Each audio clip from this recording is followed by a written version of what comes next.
Let's get right into it. We're tackling a huge question that sits at the intersection of tech and finance. While digital currencies have totally exploded and captured the imagination of millions, one of the original tech titans, a guy who literally helped build the digital world we live in, is still famously not on board. So, what's the deal? Why does Bill Gates still say no to crypto, even now in 2025? It really is a fascinating question, isn't it? I mean, here's a guy who built an empire on seeing the future of software, and yet he seems to be completely sitting out what so many people are calling the future of money. And this isn't just some casual opinion, it's a really firm stance. So, what's actually behind it all? Okay, so to really understand where he's coming from, we've got to get to the very core of his argument.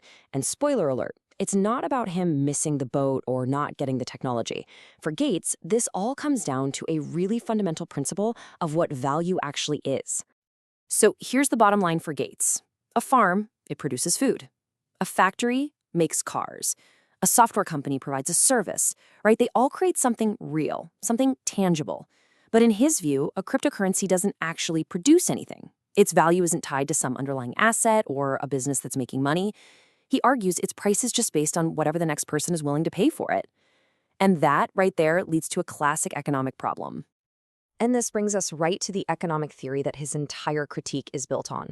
It's called the greater fool theory. And honestly, it's a pretty powerful way to look at any kind of speculative market. Now, what's so interesting about this theory is that it has nothing to do with fundamentals. It's all about psychology. The idea is that the price of something can just keep going up and up, not because it's actually worth more, but just because everyone believes they can find someone else, a greater fool, who'll buy it from them for an even higher price. And this breaks it down perfectly.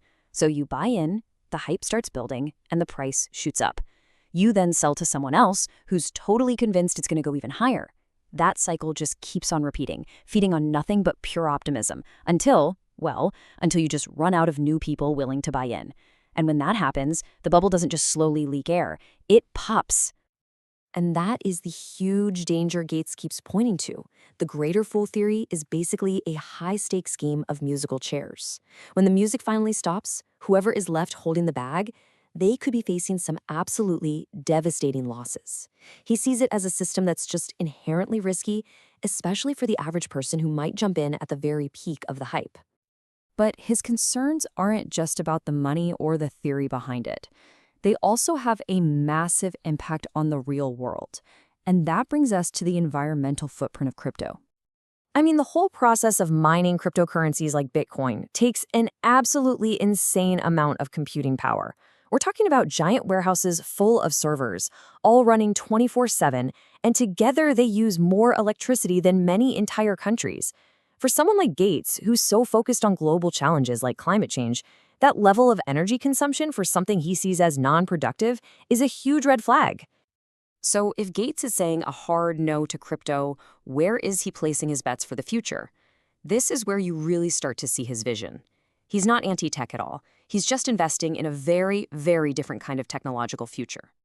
Just look at this comparison. It really lays it all out. On one side, you have his big concerns with crypto, the whole speculative greater fools problem and the massive energy drain. And on the other side, you see exactly where he's putting his money and his energy.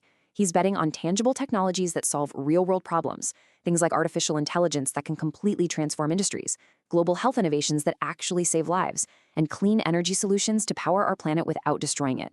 For him, that's where the real value is created. So this brings us to the final, and maybe the most important question at the heart of this whole debate. We've heard his arguments, we've seen his alternative vision, but what does it all mean when we look to the future? So is he just a cautious investor, maybe a little out of touch with the next big thing? Or does his deep experience give him a unique perspective, a clearer vision that lets him see past the hype to the potential problems? Is he focused instead on the foundational technologies that will truly change the world? It's a question that really pits two totally different views of the future against each other. So, what do you think? After hearing his perspective, what's your take? We'd love to know. Drop a comment below and tell us, would you or will you invest in crypto in 2025? Thanks for tuning in.